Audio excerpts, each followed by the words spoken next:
Hello friends, దేశ రాజధాని Delhi CM Arvind Kejriwal సంచలనమైన ప్రకటన చేశారు. ఆ సంచలనమైన ప్రకటన ఏమిటంటే 2 రోజుల్లో సీఎం పదవికి రాజీనామా చేయబోతున్నా అని చెప్పేసి వారు సంచలన ప్రకటనని ఆమ్ ఆద్మీ పార్టీ కార్యకర్తల సమావేశంలో ప్రకటించడం జరిగింది. సో ఎందుకు వారు జైలు నుంచి విడుదలైన తర్వాత ఈ సంచలన నిర్ణయం తీసుకోబోతా ఉన్నారు? సో 2025 ఫిబ్రవరిలో ఢిల్లీలో అసెంబ్లీ ఎన్నికలు జరగాల్సి ఉంది. కానీ నేను రాజీనామా చేసి వారి ప్లేస్లో ఎవరినైనా ఒకరిని నియమించడం జరుగుతుంది అనమాట. అంటే ముఖ్యంగా అక్కడ ఎవరిని నియమించబోతా ఉన్నారని చెప్పేసి కూడా చాలామంది అంటా ఉన్నారు. ఎందుకంటే ఆ లిస్టులో కేజ్రీవాల్ గారి భార్య, తర్వాత ఆమ్ ఆద్మీ పార్టీ మినిస్టర్ అతిషి, తర్వాత గోపాల్ రాయ్ అనేవారు పోటీ పడుతూ ఉన్నారు. సో కేజ్రీవాల్ రాజీనామా చేస్తే ఖచ్చితంగా ఈ ముగ్గురులో కానీ, తర్వాత అక్కడ ఢిల్లీలో అంటే దళిత వర్గం, ముస్లిం వర్గం ఎక్కువ ఉంది కాబట్టి వారిని కూడా నియమించే ఛాన్స్ ఉందని చెప్పేసి మేధావి వర్గాలు అంటూ ఉన్నారు. సో ఇదంతా పక్కన పెడితే అసలు ఎందుకు వీరు సంచలన నిర్ణయం తీసుకున్నారు? ఈ సంచలన నిర్ణయం వెనక ఏముందని చెప్పేసి బీజేపీని డైనమలో పడేశారు. యాట్రిక్ దిశగా అడుగులు వేయబోతా ఉన్నారా? ఫిబ్రవరి జరిగే అసెంబ్లీ ఎన్నికల్ని నవంబర్లోనే మహారాష్ట్ర, హర్యానా అసెంబ్లీ ఎన్నికలతో పాటే నిర్వహించాలని చెప్పేసి కేంద్ర ఎన్నికల సంఘాన్ని వారు కోరటం జరిగింది. సో ఈ సంచలనమైన నిర్ణయం వెనక ఏముందని చెప్పేసి బీజేపీ కూడా ఆలోచిస్తూ ఉంది.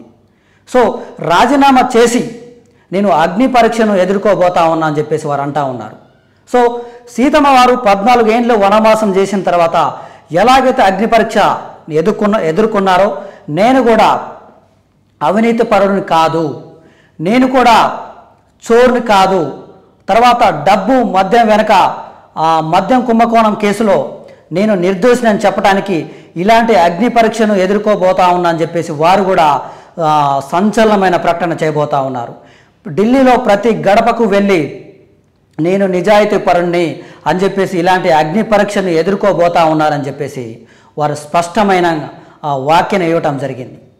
సో ఎందుకంటే అసలు యాక్చువల్గా 2018 ఢిల్లీ అసెంబ్లీ ఎన్నికల్లో 2015 ఢిల్లీ అసెంబ్లీ ఎన్నికల్లో ఆమ్ ఆద్మీ పార్టీకి 67 సీట్లు రావటం జరిగింది, బీజేపీకి 3 సీట్లు రావటం జరిగింది. అంటే చూడండి, తర్వాత ఎట్ ద సేమ్ టైం 2020లో జరిగిన అసెంబ్లీ ఎన్నికల్లో ఆమ్ ఆద్మీ పార్టీకి 62 సీట్లు, బీజేపీకి 8 సీట్లు రావటం జరిగింది. అంటే చూడండి, అసెంబ్లీ ఎన్నికల్లో చూసినట్లయితే ఆమ్ ఆద్మీ పార్టీకి స్పష్టమైన మెజార్టీ వస్తూ ఉంది, బీజేపీ మాత్రం అక్కడ చితకలు పడిపోతూ ఉంది. సో మొన్న జరిగిన పార్లమెంటు ఎలక్షన్లో అయితే బీజేపీకి అక్కడ భారీ మెజార్టీని ఇవ్వడం జరిగింది ప్రజలు. అందుకే అది బీజేపీకి నిజంగా మెంగిన పడిన విషయంగా మారబోతూ ఉంది. సో ఈ యాట్రిక్ విజయానికి ఈ యాట్రిక్ విజయాన్ని ఆమ్ ఆద్మీ పార్టీ కొనసాగించబోతోందా, లేకుంటే ఈ యాట్రిక్ విజయాన్ని బీజేపీ అడ్డుకట్టలు వేయబోతా ఉందా? సో ఎందుకంటే జరగబోయే అసెంబ్లీ ఎన్నికల్లో చూద్దాం. ఎందుకంటే వీరు ఆల్రెడీ ఫిబ్రవరిలో ఆమ్ ఆద్మీ పార్టీ అక్కడ ఫిబ్రవరిలో ఢిల్లీలో ఎలక్షన్ జరగాలి, కానీ వారు నవంబర్లోనే నిర్వహించాలని చెప్పేసి కేజ్రీవాల్ గారు అంటూ ఉన్నారు. సో చూద్దాం వీటన్నిటికీ బీజేపీని ఎలా అడ్డుకుంటుంది, లేకుంటే మళ్ళా యాట్రిక్ విజయాన్ని వారు అందుకోబోతారా? అది యాక్చువల్గా ఇంత సంచలనమైన ప్రకటన చేయటం దేశంలో ఎవరి వల్ల కూడా కాదండి. ఎందుకంటే నిజంగా కేజ్రీవాల్ గారు ఐఆర్ఎస్ ఆఫీస్ ఆ పదవికి రాజీనామా చేసి వారు రాజకీయంలోకి రావటం జరిగింది. సో నిజంగా వారు ఎలాంటి అవినీతి చేయరని చెప్పేసి అన్నా హజారే శిష్యుడిగా వారి పేరుందన్నారు.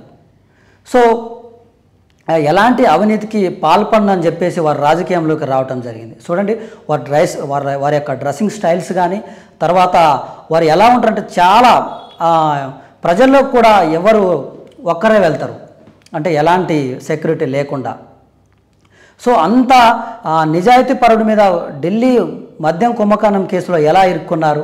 సో నిజంగా వారు ఆ మద్యం కుంభకోణం కేసులో కీలకంగా వ్యవహరించారా? సో ఎందుకంటే వారితో పాటు ఇటు తెలుగు రాష్ట్రాల్లో ఇటు ఆ తెలుగు రాష్ట్రాల్లో వైసీపీ కానీ ఇటు బీఆర్ఎస్ నాయకులు కానీ ఆ మద్యం కుంభకోణం కేసులో ఉన్నారని చెప్పేసి దాంట్లో కూడా కొంతమంది జైలుకు పోవడం జరిగింది. ఎగ్జాంపుల్ బీఆర్ఎస్ పార్టీ నుంచి కవిత గారు కూడా జైలుకు పోయి మళ్ళా విడుదల కావటం జరిగింది. సో వారు నిజంగా అన్నా హాజరే శిష్యుడై ఉండి ఆ మద్యం కుంభకోణం కేసులో వారు అలాంటి సవాళ్ళను ఎదుర్కొని జైలుకు పోవటం జరిగింది. అంటే నిజంగా నేను నిర్దోషిని అని వారు బలంగా చెప్తా ఉన్నారు. మీరు నిర్దోషి కాదు, మద్యం కుంభకోణం కేసులో మీరే కీలకంగా వ్యవహరించారు, ఆ డబ్బుని పంజాబ్కి బదిలీ చేశారని చెప్పేసి కొంతమంది బీజేపీ నాయకులు కూడా అంటం జరిగింది. సో ఈ అగ్ని పరీక్ష నిజంగా వారు ఎదుర్కొంటారా? ఢిల్లీ ప్రజలు మూడవసారి వారిని అధికార పీఠం కూర్చోబెడతారా?